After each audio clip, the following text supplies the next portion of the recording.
The Galactic Empire stretched across the stars like a giant shadow. For centuries, it ruled over thousands of worlds, using its power to control everything. The leaders of the Empire believed there was no one left in the galaxy who could stand against them.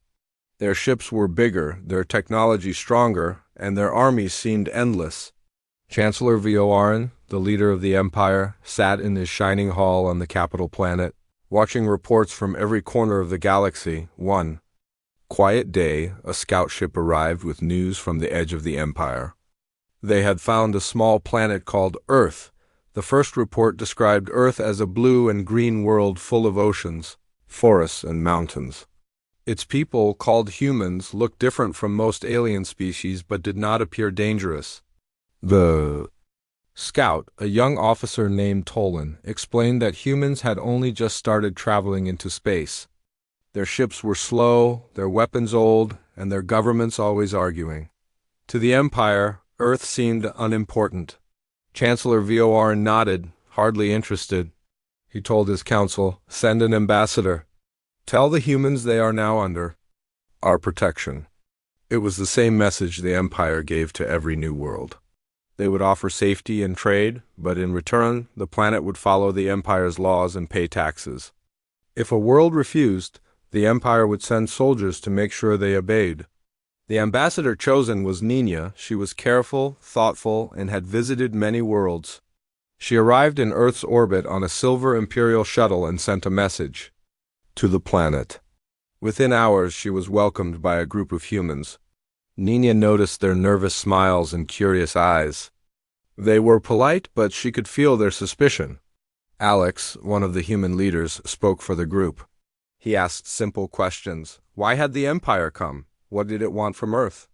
Nina answered calmly, telling them about the greatness of the Empire and how joining it would bring peace and technology. Alex listened and thanked her, but Nina could see that he was not easily impressed. During her visit, Nina watched the humans closely. She saw that they worked hard and solved problems quickly. When something broke, they found a way to fix it, using whatever tools they had. If someone was in trouble, others helped without being asked.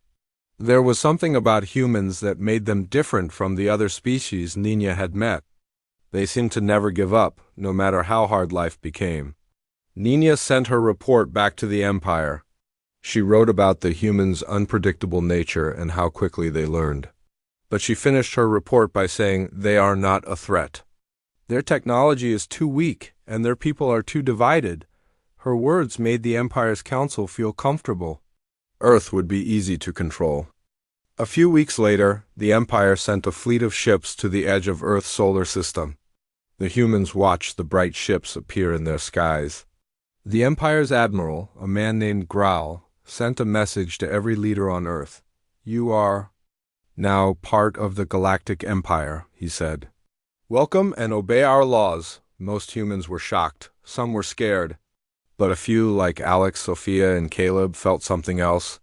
They refused to believe that their home could be taken so easily. Instead of giving up, they started talking to other leaders and scientists.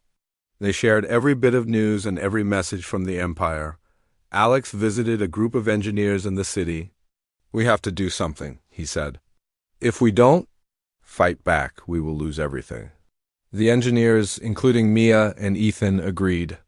They began to work together, looking for weaknesses in the Empire's technology. They hacked into small Empire drones and learned how to block some of their signals. Meanwhile, Nina walked through the streets of a human city, noticing the quiet anger growing in the people. She tried to speak with Alex again. Why do you resist? She asked. The Empire can help your world. Alex answered, We do not want to be ruled. We want to choose our own future. Nina was surprised. On other worlds, people gave in quickly. But these humans were different. She began to feel uneasy about the Empire's plan. The Empire did not listen to Nina's warning. Admiral Growl sent down a group of soldiers to show their power. They marched through the city in bright armor, telling everyone to stay inside. Instead of being afraid, some humans threw stones and blocked the streets. The soldiers tried to keep order, but the humans never stopped pushing back.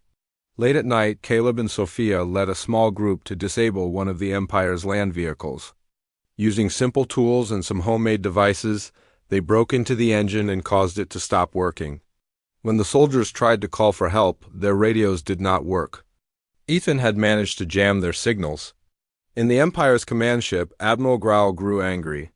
He could not understand how these simple people were causing so much trouble. He sent a message to Chancellor Vorn asking for more ships and more troops. Vorn agreed, but he was annoyed that Earth was not already under control.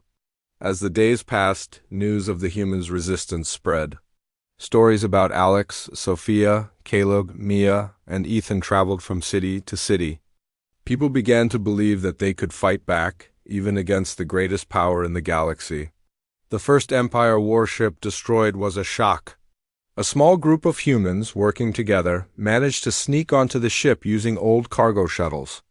They planted explosives in the engine room and escaped before the alarm sounded. The explosion lit up the night sky and the news flashed across every human screen. The Empire, which had always won so easily, had suffered a loss. For the first time, the people of the Empire began to wonder if they had made a mistake. Nina watched from her window as the humans cheered and sang together in the streets. She began to think that Earth was not just another world to conquer. It was a world that would change everything. In the dark halls of the Empire's capital, Chancellor Vorn stared at the new reports. For the first time in his long rule, he felt a small seed of doubt. The humans were not like anyone the Empire had faced before. Their spirit, their hope, and their courage made them more dangerous than anyone could have guessed. And so, the Empire's greatest challenge was just beginning. The days after the explosion were full of tension. The Galactic Empire did not expect humans to fight back. Now, Earth was no longer a quiet planet. Sirens sounded in the cities. People were told to stay inside at night. The Empire soldiers marched through the streets and watched every move. Still, the humans did not stop their resistance. In fact, the loss of the warship made them braver. Alex and Sophia met with Caleb, Mia, and Ethan in an old warehouse. They sat on metal chairs around a wooden table, a single lamp lighting their faces. Caleb said, "We made a mark." Now they— "No, we are not weak," Mia nodded. "But they will not let this go. More ships will come." Ethan looked at a map spread across the table. "We need to be ready. We need to work with everyone, not just one city," Alex thought deeply. The Empire is used to order. They do not know how to fight people who will not follow their rules. That is our strength. Sophia agreed. She had spoken with families hiding in small villages. She heard their anger and their hope. If we can talk to the world, maybe everyone will join us. Maybe we can all stand together. They made a plan to send a message to every country. The Empire controlled the largest radio towers, but Mia said she knew how to break into their signals. "Give me a day," she promised. She worked all night with Ethan, connecting old computers and wires. When morning came, they pressed a button and sent their message. People across Earth heard Alex's voice on their radios and televisions. He spoke with a calm but strong voice. "We did not ask for this war. The Empire came to take our freedom. But we are not alone. We are all human, and we all want to be free. If you can hear this, do not give up hope. Join us in any way you can. Together we can fight." The message spread quickly. In busy cities, quiet towns, and even on farms, people listened. Some were afraid, but many felt something new— pride. For the first time, humans from all nations felt united. They wanted to help each other. They shared ideas, tools, and information, even if they spoke different languages. The Empire did not know how to stop this. They tried to block the message, but Mia and Ethan kept changing the signal. Soldiers tried to find those who sent it. But Alex and Sophia moved from place to place, never staying in one spot for long. In space, Admiral Growl watched Earth from his command ship. He was angry and tired. His officers reported more problems every hour. Drones were being hacked. Supplies were missing. Small groups attacked soldiers and disappeared before anyone could catch them. How can these people do so much with so little? he shouted. Ambassador Nina walked the halls of the Empire's main base on Earth. She saw the frustration in every officer's eyes. She remembered the first time she met Alex. He seemed quiet, but now she understood his strength. Nina asked Growl to speak with her alone. "You cannot win by force," she said. "You do not understand humans. The more you push them, the stronger they become." Growl did not listen. "We will bring more troops," he said. "We will show them who rules this galaxy." But on Earth, the humans had learned to work together.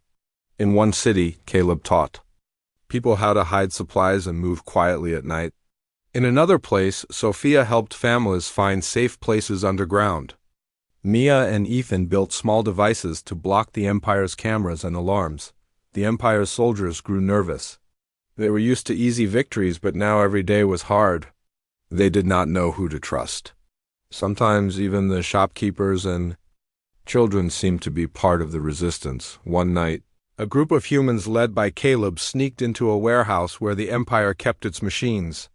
They placed small bombs on the engines. When the sun rose, there was a loud explosion. The machines were destroyed, and the Empire could not use them anymore. The news traveled fast. In the countryside, an old farmer named Joe listened to the radio. He heard about the explosion and smiled. He told his neighbors, "Maybe we can do something too." That night, Joe and others blocked a road with heavy rocks, stopping the Empire's trucks from moving supplies. In the capital city, Alex met with a group of scientists. They talked about ways to use Earth's old satellites to send messages far away, maybe even to other planets. Sophia worked with doctors and teachers to keep people safe and healthy. Every person found a way to help. The Empire grew more desperate. Growl asked for help from other worlds, but not many answered. Most planets were afraid or tired of fighting. Nina sent another report to Chancellor Vorin. This time, her words were different. She wrote, "Humans are not like other worlds. They do not stop. They do not surrender. We must find a better way." Vorin was silent as he read her message. He had ruled for many years, but now he wondered if he had made a mistake. More human victories followed. A group of engineers stopped a whole line of Empire robots by sending a simple virus. In another city, children used their phones to send secret messages that helped the resistance avoid soldiers. At night, people gathered in hidden rooms and basements. They shared stories of hope and courage. A woman named Lisa told her friends, "We are not alone. Look how many of us there are. We are stronger than we think." Some aliens who lived quietly on Earth started to help the humans. They shared secrets about the Empire's machines and gave warnings when soldiers were near. Humans and aliens working together made the Empire's job even harder. Ambassador Nina began to visit human homes in secret. She listened to their dreams and fears. She began to question her loyalty to the Empire.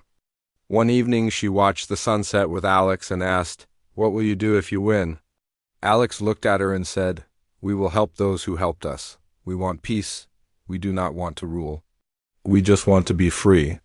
Nina felt something change inside her. For the first time, she wondered if maybe the Empire was wrong. As the days went on, the Empire lost more control. Their soldiers became tired and afraid. Their leaders argued. The humans, however, grew stronger. They helped each other, learned from each other, and never gave up. The fight was not over, but now the whole galaxy started to watch. And for the first time, it seemed possible that Earth could win. As the weeks passed, the Empire became more frustrated. Their commanders could not explain why such a small world caused so much trouble. Every plan to end the resistance failed.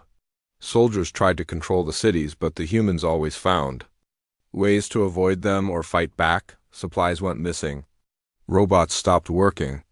The people of Earth did not give up. One morning, Admiral Growl stood in the command room of the main ship. He listened as his officers reported more problems. "Another supply ship was destroyed last night," one officer said. "And our communication tower is offline." Growl's face was hard. "Find the ones responsible," he ordered. But deep inside, he was worried. No planet had ever been this difficult. On Earth, Alex and Sophia met with Caleb, Mia, and Ethan in a hidden room. The resistance had grown. Now they were in contact with many groups all over the world. They shared news, warnings, and ideas through secret codes. Caleb showed them a map with many small marks. These are all the places where people are fighting.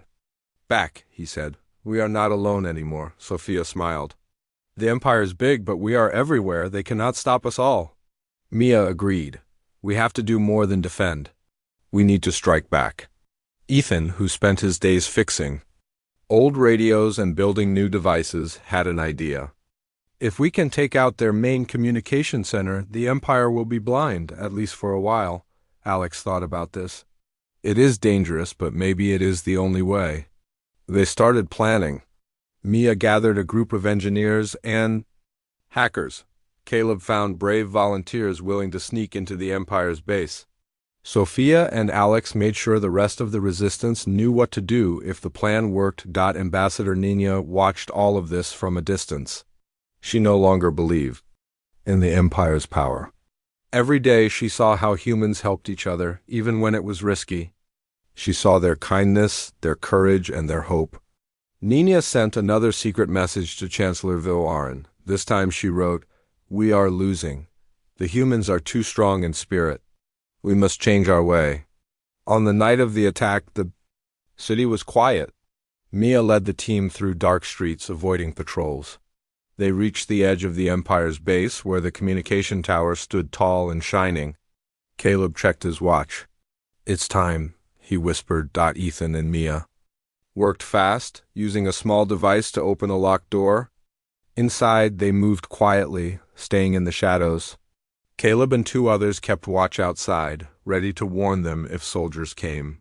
Inside the building, lights blinked and machines hummed. Mia found the main control panel.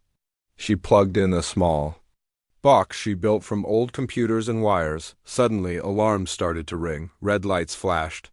"Hurry," Ethan said, his voice shaking. Mia finished her work and pulled Ethan away. They ran down the hallway as footsteps sounded behind them. Outside, Caleb saw soldiers coming and threw a smoke bomb to cover their escape. They ran through the streets, chased by shouts and flashing lights. But in the confusion, the team disappeared into the city. Back at their hideout, Mia checked her device. She smiled. "It worked," she said. "The Empire cannot send orders to their ships or soldiers, not for many hours." The news spread fast. Across the world, humans attacked Empire patrols, took supplies, and freed people from prisons. In some places, whole towns pushed out the Empire's soldiers. Admiral Growl was furious. He shouted at his officers, "Fix the communication tower, send more troops," but nothing worked. For the first time, Empire soldiers started to feel afraid. Some even tried to hide from the resistance. The Empire was strong, but the humans were stronger together. In the days that followed, other alien species living under the Empire's rule heard about Earth's victory. On distant planets, small groups began to resist as well. Some sent secret messages to the humans, offering help and information. One alien, a Yellen named Karu, sent a message to Alex. "You give us hope. We want to join your fight." Alex showed the message to his friends. "We are not alone," he said. "Others want to be free, too," Sophia nodded. "If we help them, maybe the Empire will be too busy to focus only on us." Caleb agreed. "Let's send them everything we know. Let's help them start their own resistance." Ambassador Nina was amazed. She met secretly with Alex and told him about the Empire's fear. "You have done what no one thought was possible," she said. Alex replied, "We did not want this fight, but we will not stop now. We will help everyone who wants to be free." Nina gave Alex important information about the Empire's next moves. She said, "The Empire is planning to attack with their biggest ships. They think they can scare you into giving up." Alex was quiet. "Thank you, Nina. We will be ready." The resistance began to train harder. People learned to fight, to fix machines, and to heal the wounded. Mia taught others how to block signals. Ethan built new tools and weapons from old parts. Caleb traveled to new cities, helping people start their own groups. Sophia and Alex kept everyone united. When the Empire's fleet arrived, humans did not panic. Instead, they sent messages to every planet in the galaxy. "We stand together," the message said. "We fight for freedom, not just for ourselves, but for all." The Empire's ships landed with a roar. Soldiers marched through the cities, trying to show their strength. But this time, the people of Earth were ready. Every street and building became a place to hide and fight. The resistance moved quickly, attacking from shadows and then disappearing. Admiral Growl realized too late that Earth was different. No matter how many soldiers he sent, the humans never stopped. Each loss made them stronger. Each attack brought them closer together. Ambassador Nina watched from her window as the sun rose over the city. She thought about all she had seen and learned. She felt proud to know the humans and to stand with them. She wrote her final report to Chancellor Voaren. "We cannot win this war. The spirit of humanity is too strong." Across the galaxy, the story of Earth inspired hope. People began to believe that even the biggest empire could be challenged. And on Earth, Alex, Sophia, Caleb, Mia, Ethan, and Nina prepared for the next fight, knowing that the future was changing. A heavy rain fell over the city, making the streets shine with water. The people of Earth did not stop for the storm. They moved under umbrellas and in raincoats, but their eyes were sharp and alert. The fight against the Empire had become a part of daily life. Everywhere, humans whispered secret messages and looked for signs of the enemy. Hope had become stronger than fear. In a small, crowded apartment, Alex and Sophia sat with Caleb. Mia and Ethan, maps, radios, and old screens covered their table. Sophia read a new message from Karu, the Yellen alien who wanted to help. "The Empire's supply ship is landing outside the city tomorrow night," she said. "Karu says they will bring new weapons and food for the soldiers." Caleb smiled. "We need to take those supplies for ourselves," he said. "If we can get them, it will help our people and weaken the Empire." Mia agreed. "Karu can help us get past the guards. He knows the Empire's codes." Alex looked at his friends. "We cannot do this alone. We need more help." He thought about the other resistance groups in the city and sent a message. Soon, leaders from many different backgrounds gathered. In the small apartment, they spoke quietly, making a plan. It was risky, but they all agreed. This attack could change everything. The next night, the rain stopped. The sky was black and cloudy. The humans moved like shadows along empty streets and fields, carrying simple weapons and homemade tools. Karu met them near the landing site. His eyes were nervous but brave. Mia whispered, "Do you remember the plan?" Karu nodded. "The guards are my friends. I will distract them. When the ship opens, you must move fast." The Empire's supply ship landed with a loud hum. Bright lights flashed in the darkness. Soldiers in silver armor stood at attention. Karu walked toward them, holding up his pass. "I have orders from the Admiral," he said. The guards looked at his papers and let him through. Karu gave a small signal with his hand. Suddenly, Alex and Caleb ran forward, throwing smoke bombs. The air filled with thick, gray fog. The humans charged through, using the confusion to get close to the ship. Ethan and Mia ran inside and found crates of food, tools, and strange new weapons. They worked quickly, passing supplies to the others outside. Caleb and Alex held off the Empire soldiers using tricks and quick thinking. The soldiers tried to fire their weapons, but Mia had jammed their signals. The guns made only quiet clicks. In the chaos, the humans loaded carts and trucks with everything they could carry. Karu watched the soldiers, making sure no alarms were sounded. At last, Sophia shouted, "Time to go!"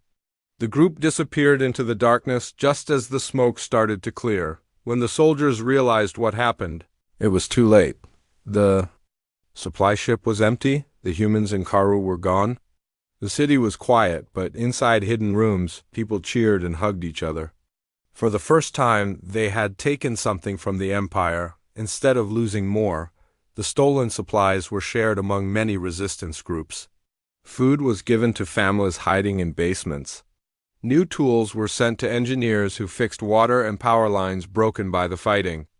The strange weapons were studied by scientists, who looked for ways to use them for defense. The Empire was angry and embarrassed. Admiral Growl ordered more patrols and more arrests. He blamed the local soldiers for failing. The soldiers, tired and afraid, started to doubt their leaders. Nina walked through the Empire's base, watching the growing fear among the officers. She spoke quietly to an old friend, a commander named Pavan. "Maybe it is time to talk about peace," she said. Pavan shook his head. "The Empire does not make peace with rebels," he answered. But Nina saw the worry in his eyes. Word of the human success traveled fast. On other planets, more aliens joined the resistance. A Morvic named Sala sent a message to Earth. "We are fighting now, too," she wrote.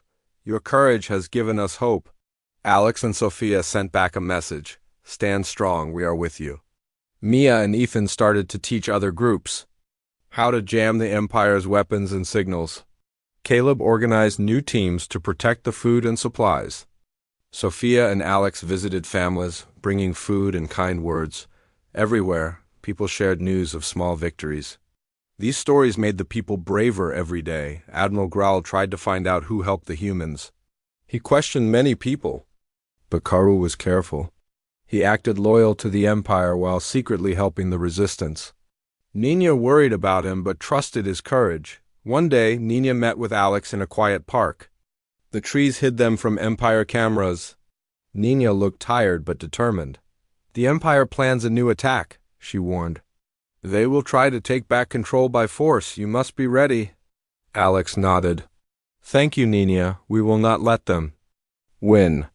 He promised to warn every group and to share the news with their new alien friends. The next morning, the Empire's ships moved into position above the city. The sky was filled with the sound of engines. Growl's voice came over loudspeakers, telling everyone to stay inside and give up the rebels. But the people did not listen. Instead, they moved into hidden places, ready for what was coming. Caleb, Mia, Ethan, and many others prepared their defenses. They blocked streets with cars and debris. Engineers set traps and cameras to watch for soldiers. Doctors and nurses gathered supplies to care for the wounded. Alex and Sophia checked on everyone, giving them hope and courage. When the Empire's soldiers came, they faced a city that would not give up. Every corner held a surprise. Every building hid someone brave. Even children helped by passing messages and food. The battle was loud and hard, but the humans did not run. During the fight, Karu led a group of aliens and humans to attack an Empire control room. Together, they shut down the enemy's main computer, making the soldiers even more confused. Sophia and Caleb rescued families trapped by soldiers, while Mia and Ethan kept the radios working. At the end of the day, the Empire's attack failed. Their soldiers pulled back, tired and beaten. The city stood strong and the people cheered for their freedom. In the shadows, Alex thanked everyone for their courage. That night, as the stars shone over Earth, the humans and their new friends knew they had changed everything. They were not just fighting for themselves anymore. They were fighting for freedom, for hope, and for a better future for the whole galaxy. The days after the failed attack felt different. The people of Earth no longer looked over their shoulders in fear. They saw what they could do together. For the first time, even the youngest and oldest felt hope. People who had once stayed quiet now helped in small but important ways. Shops that used to sell food in secret now gave food to anyone who was hungry. Teachers used their classrooms to teach children and adults about history and science, showing that knowledge was as important as any weapon. Alex met with Sophia, Mia, Caleb, and Ethan in the same old apartment. It was crowded, but now it felt like the heart of something big. They listened to reports from every part of the city. "There are fewer patrols in the south," said Caleb. "People are building shelters and helping the wounded." Mia nodded. "We have more volunteers than ever. Some even come from far towns. They want to fight with us." Sophia brought a new message from Sala, the Morvic alien leader. "On my world, more people are joining us. Your actions have made us brave. We will attack the Empire's main base here soon." The team felt a new sense of pride. Their fight was spreading just as they hoped. Outside, the Empire was getting desperate.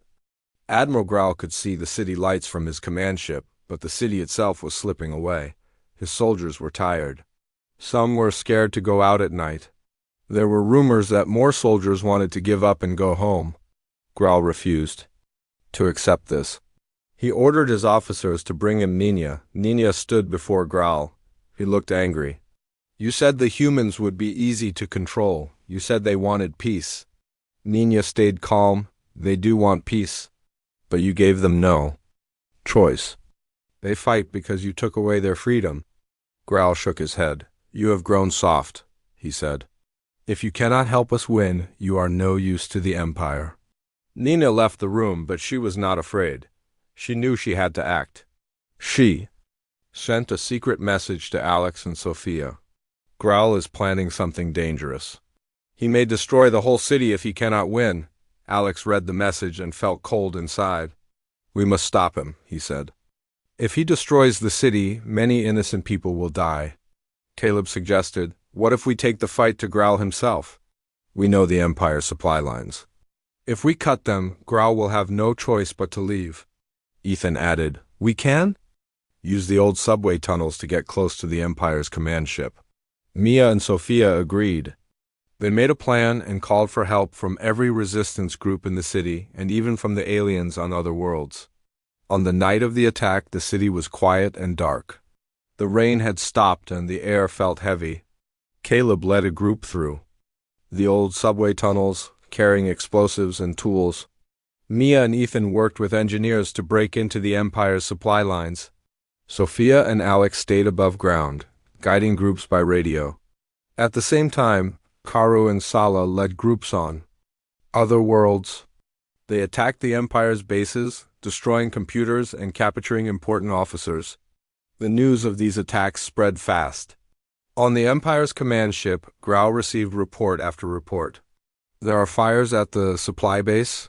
An officer said, we have lost contact with half our patrols. Growl grew more desperate. He ordered his ship to prepare for takeoff, but when he tried to give the command, nothing happened. The ship's engines would not start.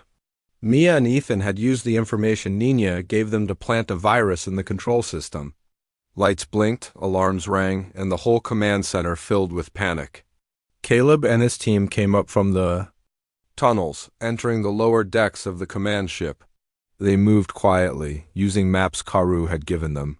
When they reached the engine room, Caleb gave a signal.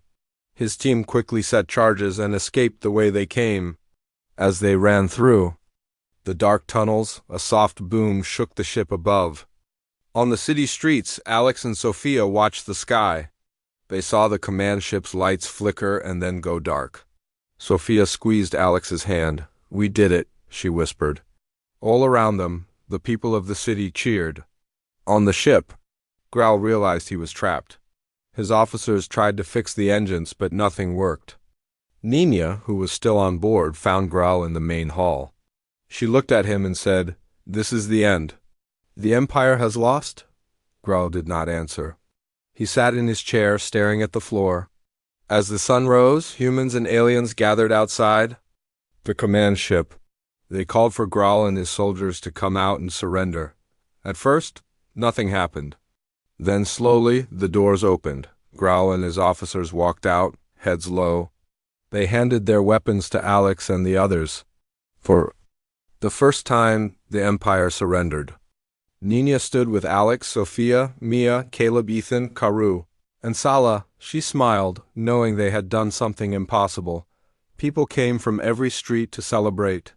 They danced, sang, and hugged each other. Even the old and the young joined. And it felt like a new world. In the following days, humans and their new alien friends helped the city recover.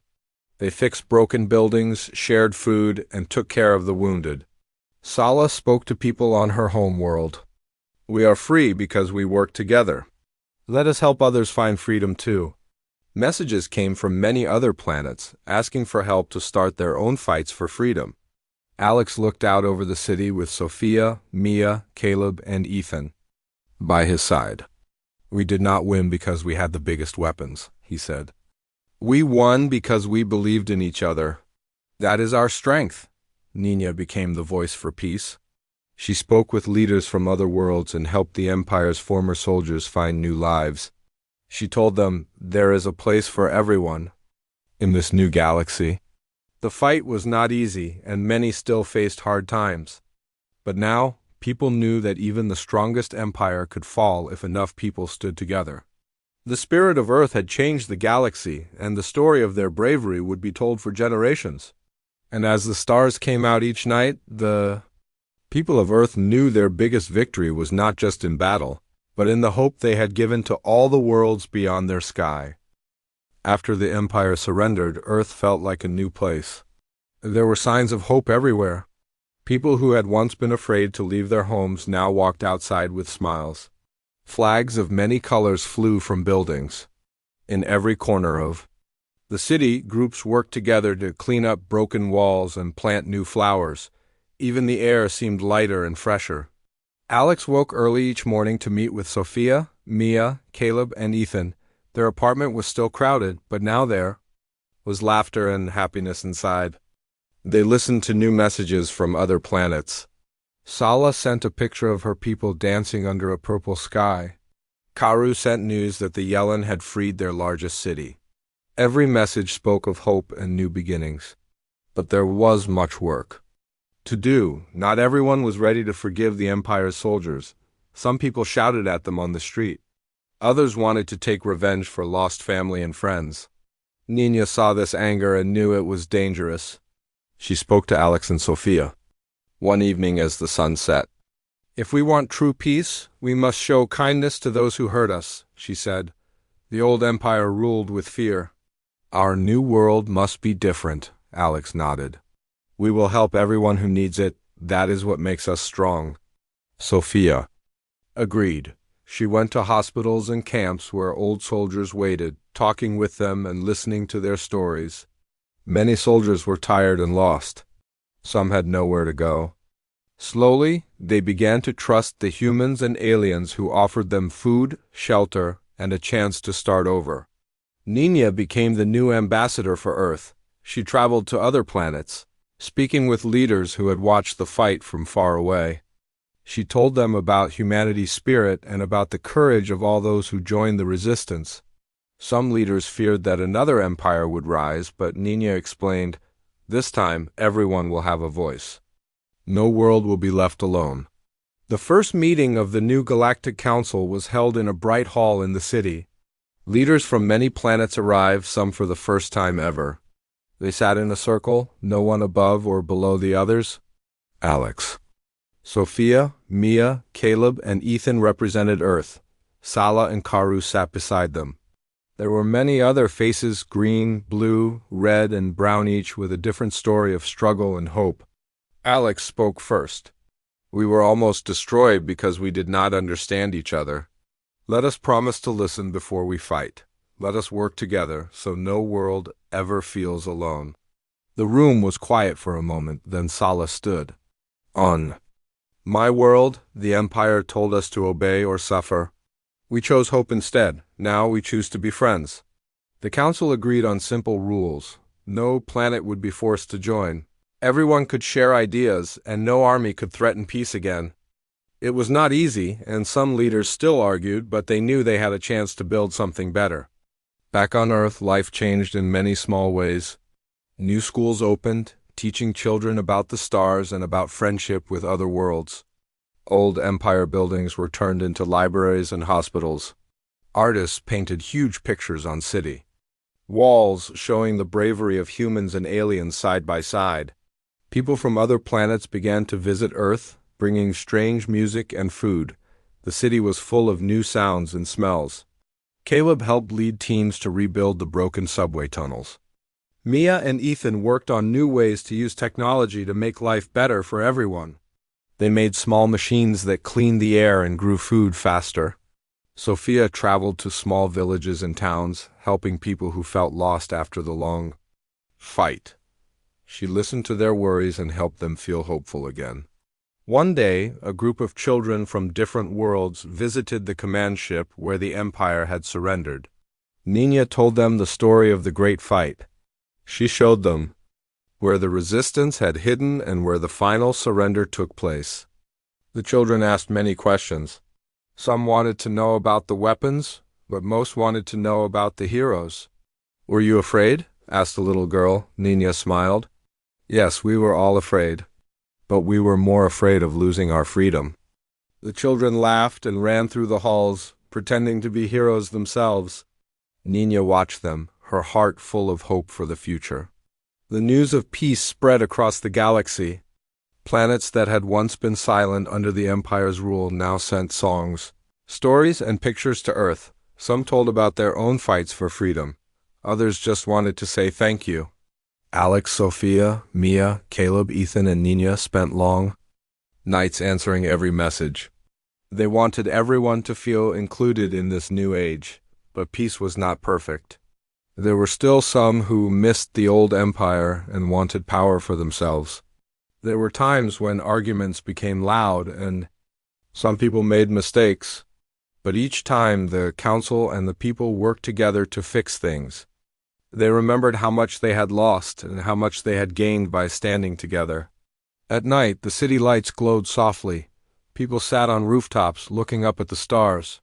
Sometimes ships from other worlds flew by and children pointed at them with excitement. On those quiet nights, Alex would walk through the city thinking about all that had changed. He remembered the fear, the anger, and the sadness. But he also remembered the courage, the kindness, and the new friendships. Sophia often joined him. They talked about the future and what they hoped to build. "We are not perfect," Sophia would say, "but we are better than we were before."